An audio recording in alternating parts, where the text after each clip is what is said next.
Саламатсыздар, урматтуу достор. Адаттагыдай эле сиздер менен пайдалуу жана кызыктуу маалымат менен бөлүшөбүз. Сиздер менен түстүү тасма берүүсү жана мен Айжамал. Бизди аягына чейин көрүңүздөр. Live оркестр Гапар Айтиев атындагы музей жана Чүй камердик оркестринин проекти. Пандемияга байланыштуу биз театрга бара албай калдык. Ал эми музыканттар, сүрөтчүлөр менен биргелешип, бизге искусстводан рахат алуу үчүн сонун мүмкүнчүлүк түзүп беришти. Ушундай мини концерт кандай өттү? Кийинки видеодо.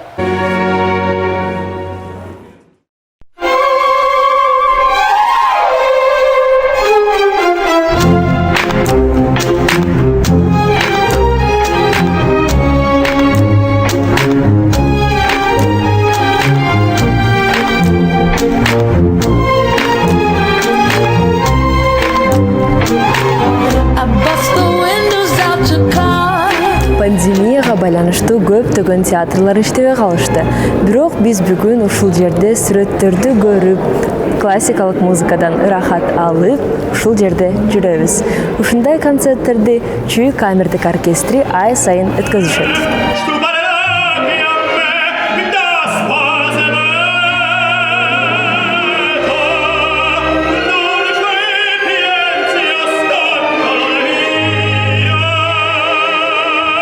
Өзүңөр көрүп атасыңар, мына азыр кыйын убакыт болуп атат, пандемия болуп, коронавирус болуп, бүт концерттик залдар, театрлар бар тең жабык азыр.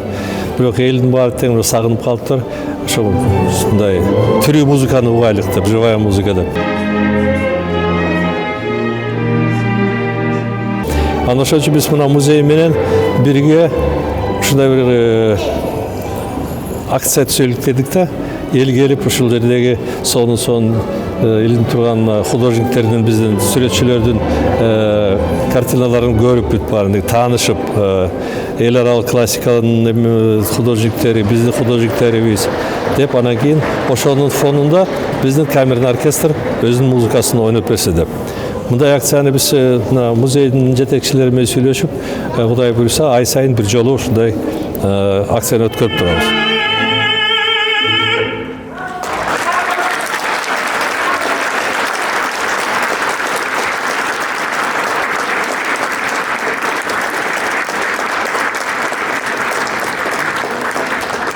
Ушул долбоордун өзгөчөлүгү ошол көркөм сүрөт жана музыка, классикалык музыканын айкалышында бул ар бир инсандын жан дүйнөсүнө бир түз жол жана бул өзгөчө бир таасир эте турган нерсени көрөбүз да. Анан бул долбоорго келип турсаңыз болот, биздин соцбарактардан карап турсаңыз болот. Brand new whip, just hopped in. I got options. I can pass that bitch like Stockton. Just joshing. I'ma spend this holiday locked in. My body got rid of them toxins. Sports in the top 10.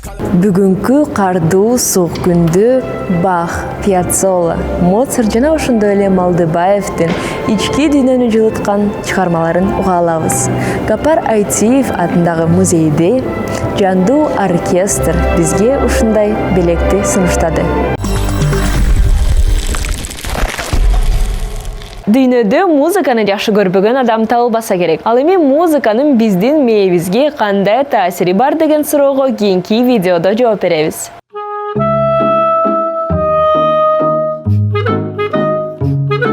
Музыкант музыкалык аспапты колуна алганда анын мээсинде фейерверк жарылгандай болорун билесиңби? Жай баракат көрүнгөн музыканттар ноталарды окуп аракеттерди жасашат. Ошол учурда алардын мээсинде чыныгы фейерверктер бар. Муну биз кайдан билебиз? Акыркы бир нече 10 жылдыкта нейробиологдор мээнин иштешин түшүнүүдө бир топ ийгиликтерге жетишти. ФМРТ жана ПЭТ сыяктуу реалдуу убакытта байкоо жүргүзүү технологияларын колдонгондо адам аппаратка туташтырылып, андан кийин ар кандай тапшырмаларды аткаруу учурунда көзөмөлдөштү. беришти. Бирок эксперимент учурунда окумуштуулар музыканы күйгүзгөндө салют жарылгандай сезилген. Субъекттердин мээсинде бир эле учурда үн кабылдоочу бир нече аянт иштей башташты. Мелодия жана ритм сыяктуу. Бир музыкалык чыгарманы түшүнүү үчүн жалпысынан мээбиз бул кадамдардын бардыгын бир нече секунда ичинде кабыл алат экен. Окумуштуулар музыканттардын өзүлөрүн аппаратка туташтырганда фейерверк чыныгы майрамга айланып баратканын аныкташкан. Музыка укканда мээде бир нече кызыктуу процесстер башталат. Бирок адамдар музыканы өздөрү ойногондо мээ андан да активдүү иштейт. Эмне үчүн музыка мээни жаркылдатат? Бул бир топ жаңы изилдөө багыты. Бирок илимпоздордун бир жакшы гипотезасы бар. Музыкалык аспапта ойноо бир эле учурда мээнин дээрлик бардык аймактарын камтыйт. Атап айтканда, көрүү, угуу жана кыймылдаткыч зоналары кадимки көнүгүүлөрдөй болуп, денени чыңдайт. Үзгүлтүксүз музыкалык практика мээнин ишин чыңдап, адамдарга жана жөндөмдөрдү башка чөйрөлөрдө да колдонууга мүмкүнчүлүктөрдү берет. Музыканы угуу менен ойноонун ортосундагы айырмачылык мээнин эки шарына баш ийген моторикасын колдонуу. Музыка сол жарым шарына тиешелүү лингвистикалык жана математикалык тактыгын жана оң жарым шардын инновациялык жана чыгармачыл импульсун айкалыштырышат. Ошондуктан музыкалык аспапта ойноо жарым шарлардын ортосундагы көпүрөнүн ролун аткарган мээнин мозолистый денесинин активдүүлүгүн жогорулатат. Бул мээ сигналдардын тезирээк жана көп тармактуу жолдор менен жүрүүсүн шарттайт. Ал музыканттарга академиялык жана социалдык мүнөздөгү көйгөйлөрдү натыйжалуу жана чыгармачылык менен чечүүгө жардам берет. Музыканы ойлоп табуу ошондой эле эмоционалдык компонентти өз ара пикир алышуу жана түшүнүү менен байланыштуу болгондуктан көптөгөн музыканттар жакшы уюштуруучулук жөндөмдөргө ээ. Ал тактикалык жана стратегиялык пландаштыруу жана өз ара байланышкан милдеттерди аткарууну камтыйт жана таанып билүү менен эмоционалдык аспектилерди бир мезгилде талдоону талап кылат. Аспапта ойноо эс тутумдун иштешине да таасирин тийгизет. Изилдөө музыканттардын эс тутуму жакшыраак экендигин тастыктайт. Алар эскерүүлөрдү тезирээк жана натыйжалуу түзүүгө жана сактоого жардам берет. Изилдөөлөр көрсөткөндөй, музыканттар татаал мээ түзүлүштөрүн колдонуп, ар бир эс тутумга бир нече эн белгилерди беришет. Концептуалдык, эмоционалдык, үн жана контексттик эн белгилер. Баары жакшы издөө тутумун ишине окшош. Бул артыкчылыктар музыкалык аспапта ойноо менен гана байланыштуу деп айтууга болобу? Эмнеге сүрөт тартуу же спорт менен машыгуу менен эмес? Же балки музыканттар башынан эле акылдуу болушатпы? Неврологдор бул суроолорго жооп издеп атышат. Бирок азыркы учурда музыкалык аспапта ойноону үйрөнүүнүн көркөм эстетикалык аспектилери башка иш-аракеттерден, анын ичинде башка искусстволордон айырмаланып тургандыгы жалпы кабыл алынган. Бир нече изилдөөлөрдүн жүрүшүндө таанып билүү функциясы жана нервдик иштетүү деңгээли бирдей адамдар катышышкан. Музыкалык аспапта ойногондор башка адамдарга салыштырмалуу мээнин көптөгөн тармактарында жакшыртылган функцияны көрсөтүштү. Музыкалык аспапта ойноонун интеллектуалдык артыкчылыктары боюнча акыркы изилдөөлөр мээбиздин акыл эс функциясы жөнүндө түшүнүгүбүздү кеңейтип, мээбиздеги укмуштуудай оркестрдин ички ритмдерин жана татаал өз ара байланыштарын ачып берди.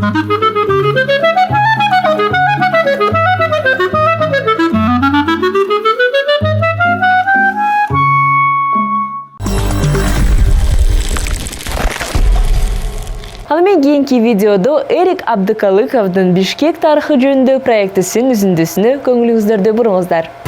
Менин атым Сергей Долженков. Мен Бишкек шаарында туулгам. Мен бул шаарды аябай жакшы көрөм. Бишкек бул таза аба, терезеден кооз көрүнүш. Тоолор жана албетте бүт жерден курчап турган боорукер адамдар. Ар бир көчө менин эскерүүлөрүмө толуп турат. Ар бир тарыхы, жер жана эстелик өзгөчө нерсе менен байланыштуу. Албетте бул шаар доордо өз өмүрүн өткөргөн. Ал өзүнүн түзүлүшүн падышалык доордо баштаган. Советтер Союзунда өнүккөн жана азыр көз карандысыз Кыргызстанда жашайт. Живет в независимом Кыргызстане.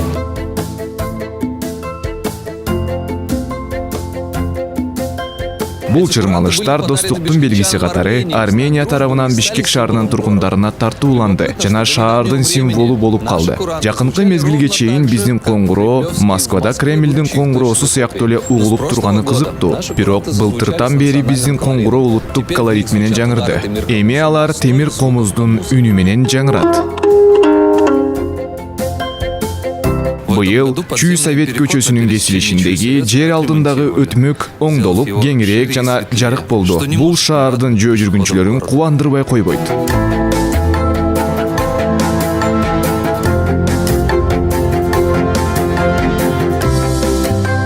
1955 жылы Бишкекте эң сонун имараттардын биринин курулушу аяктаган.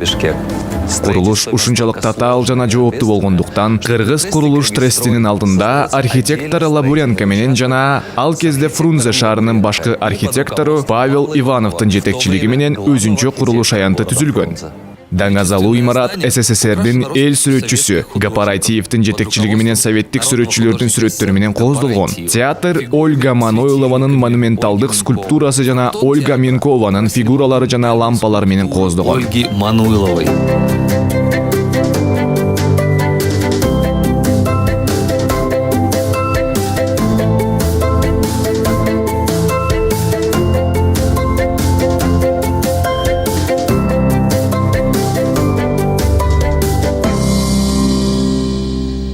Театрдын сахнасында СССРдин эл артисти Бүбүсара Бейшеналиева, Чолпонбек Базарбаев, Сайра Кийизбаева, Абдылас Малдыбаев, Калый Молдобасанов жаркырашкан. Эми көрүүчүлөр жаңы муундагы таланттуу опера жана балет солисттерине кол чаап жатышат. Опера жана балет театрынын каршысындагы Касымалы Баялинов атындагы республикалык китепкана жайгашкан. Кыргызстандын ар кандай скульпторлору тарабынан жасалган китепкананын барельефтеринде илим, искусство жана адабият ишмерлери чагылдырылган. Анын ичинде Михаил Ломоносов, Дмитрий Иванович Менделеев, Лев Николаевич Толстой, Касымалы Баялинов, Токтогул Сатылганов жана башкалар. Китепкананын имаратынын архитектурасынын автору белгилүү кыргыз архитектору Владимир Нусов болгон.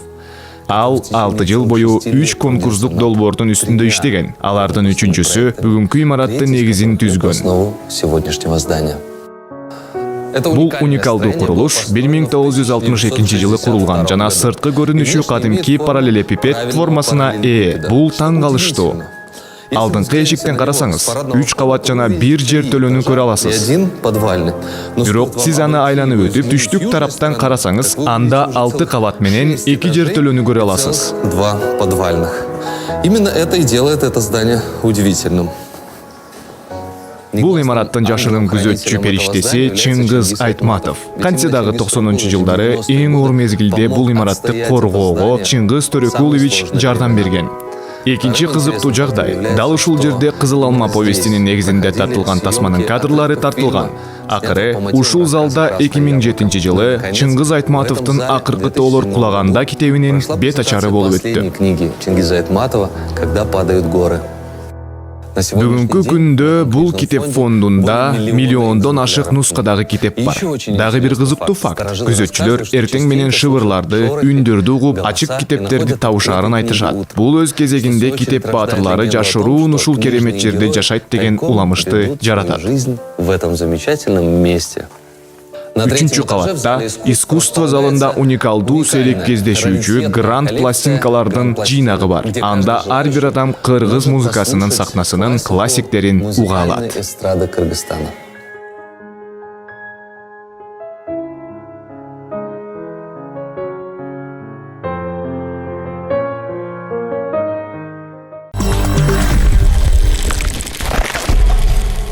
Искусство кандай гана ар түрдүү: сүрөт, музыка, скульптура. Ал эми кийинки видеодо сизге кызыктуу боди арт искусствосу жөнүндө айтып беребиз.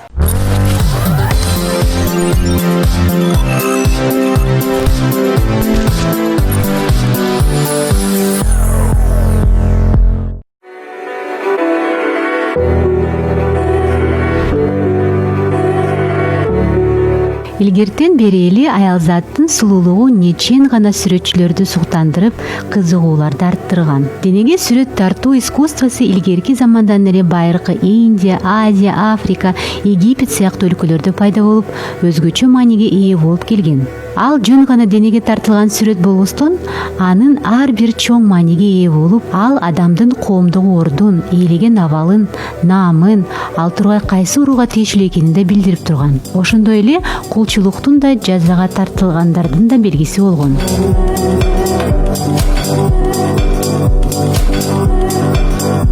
Кайрыла турган темабыз бүгүнкү күнгө өркүндөп өнүгүп, жаңы агымга айланган денеге сүрөт тартуу агымы, башкача айтканда боди арт искусствосу. Body art англис тилинен которгондо дене искусствосы деп которулат. Азыркы күндөгү авангарддык искусствонун бир түрү болуп саналат. Анын негизги объектиси болуп адам денеси жана келбети болот. Көпчүлүгүбүз body art десе эле жөн гана денеге түшүрүлгөн сүрөт катары кабыл алабыз. Ал эми тереңирээк алып караганда денеге сүрөт түшүрүү body arттын бир тармагы гана болуп, андан башка татуировка тартуу, пирсинг жасоо, шрам түшүрүү, дене модификациясы сыяктуу тармактары да бар экен. Бизге өн учураса да, мунун баары тең искусство өнөрү катары кабыл алынып келет. Биз болсо денеге сүрөт тартууну искусство өнөрү катары карап көрөлү.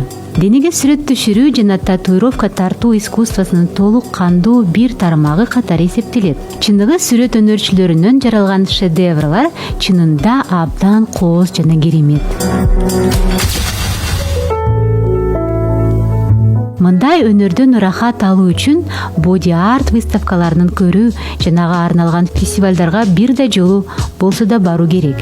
Мындай иш-чаралар жыл сайын дүйнө жүзүнүн ар кайсы тараптарында болуп, бүткүл дүйнөлүк өнөрпөздөрдү чогултат. Эң ири масштабтагы body artка арналган фестиваль Австрияда жыл сайын өтөт.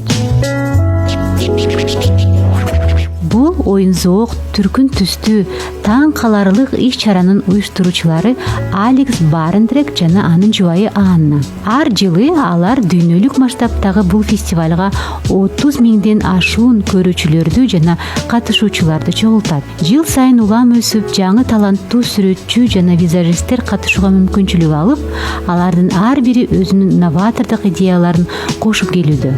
Бул жерде креативдүү таланттардын ачылышына күбө боло аласыздар. Бир жыл мурун биздин Бишкегибизде ушул сыяктуу чакан Makeup Day деген аталышта Сулуулук академиясы Beauty Med тарабынан уюштурулган кече өткөн. Анын негизги конокторунун бири Алекс Барендрек болду. Ал толугу менен body art деген эмне экенин берген интервьюсунда айтып кетет. Body art'ta бир нече категориялар бар. Техникалык жактан алып караганда, кисточканы колдонуусу, декоративдик элементтери, визуалдык эффекттери сыяктуу айырмачылыктарды бөлүп карайбыз. Албетте, конкурсанттарга коюлган тапшырмага жараша алардын койгон композициясы, түстөр менен иштөөсү да чоң мааниге ээ. Конкурсанттардын жумушу менен жакшы таанымал болгондуктан кандайдыр бир жаңы багыттагы тапшырма берилет. Аткарган жумушуна жараша балдарды бөлүштүрөбүз. Эң негизгиси оригиналдуулук. Эгерде автор өзүнүн оригиналдуулугун көрсөтө алса, жаңы, новатордук идеялар менен жумушун тартуулай алса, эң жогорку балга татыктуу болот. Новатордук идеялар менен жумушун тартуулай алса, эң жогорку балга татыктуу болот.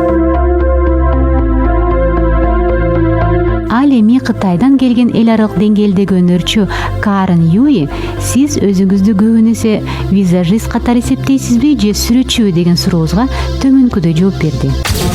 I think most of the time I'm a makeup artist because 2003 жылы мен Англияда окугам. Ал эми 2005 жылы Австрияга кетип, body art фестивалына катышкам. Лондондо жүргөндө жалаң гана мейкап менен иштечүмүн. Австрияга келгенден кийин гана body artка кызыга баштадым. To survive and then to earn money for living. Карен, айтыңызчы, сиз келбеттин ар кандай түрлөрү менен иштегениңизде кандайдыр бир кыйынчылык жаралабы? This is a good question. It's very difficult. Мен көбүнчө мейкап менен иш алып барам. Анткени акча табуу үчүн албетте бизге күнүмдүк жумуш керек. Ал эми body art менен элдер ар дайым жүрбөйт. Бирок ал жаңы идеяларга, жаңы көз караштарга жакшы дем берет. Ар кандай бет түзүлүш менен иштөө албетте оңой эмес. Бирок баары бир макияж жасоо алда канча оңой. Ал эми адамдарды чыныгы көркүнө чыгаруу бул талант. Бул үзүрлүү эмгек жана убакытты талап кылат. Менин 5 жыл убактым макияжды үйрөнүүгө, 2 жыл жакшы боеп үйрөнүүгө, жана дагы 3 жыл адамдарды сулуу жана жаш кылууга талап кылынды. Мисалга алсак, мен Лондондо иштеп жүргөндө, ал жакта ар түрдүү улуттагы адамдар көп болгондуктан, азиат, кара түстөгү жана башка өңдөгү адамдардын териси ар бири өзгөчө текстурага ээ. Эң негизгиси убакыт жана чыдамдуулук керек.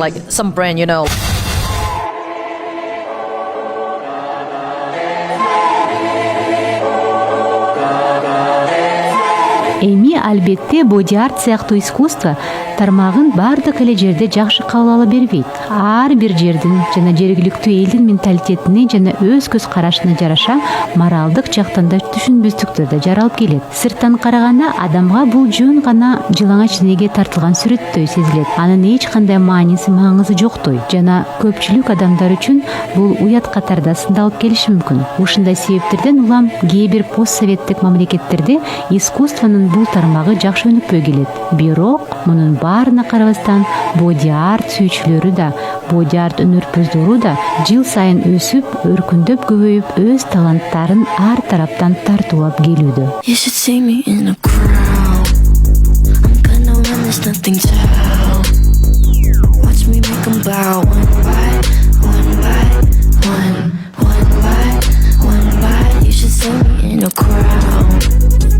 Silence is my favorite sound. Watch me make them bow one by one by one, one by one by one. Ал эми чыгарылышыбыздын аягында Курултай аттуу кыргыз хип-хоп маданиятын колдоочу бирикмесинин колдоосу менен чыккан ырга көңүлүңүздөрдү буруңуздар.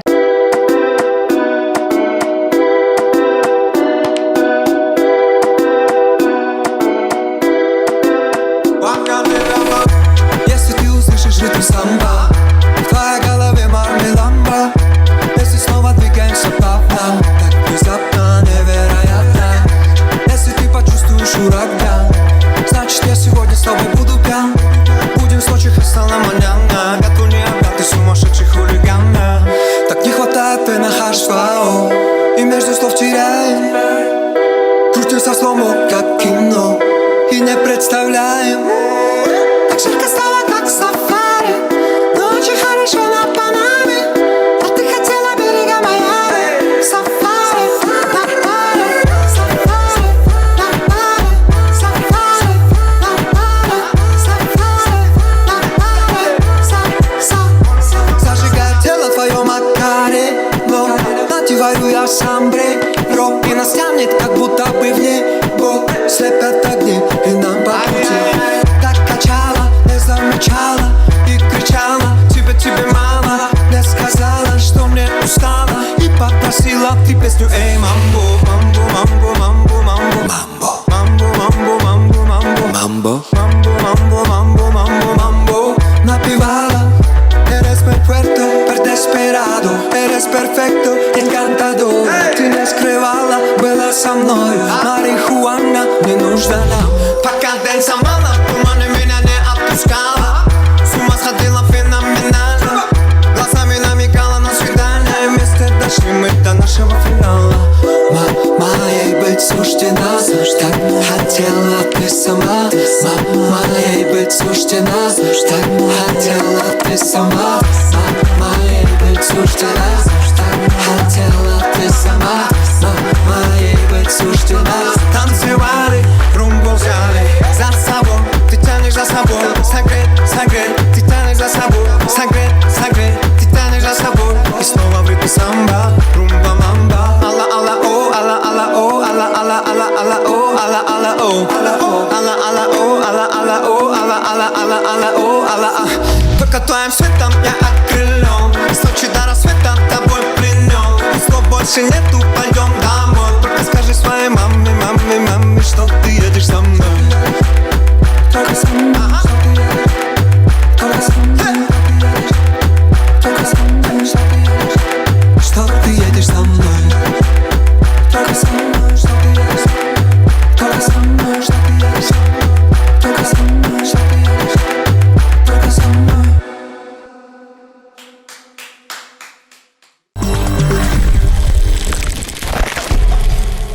Ал эми ушундай көңүлдүү нотада биздин чыгарылышыбыз аягына келди. Сиздер менен мен Айжамал болдум. Түстүү тасма берүүсү. Бизди калтырбай көрүңүздөр.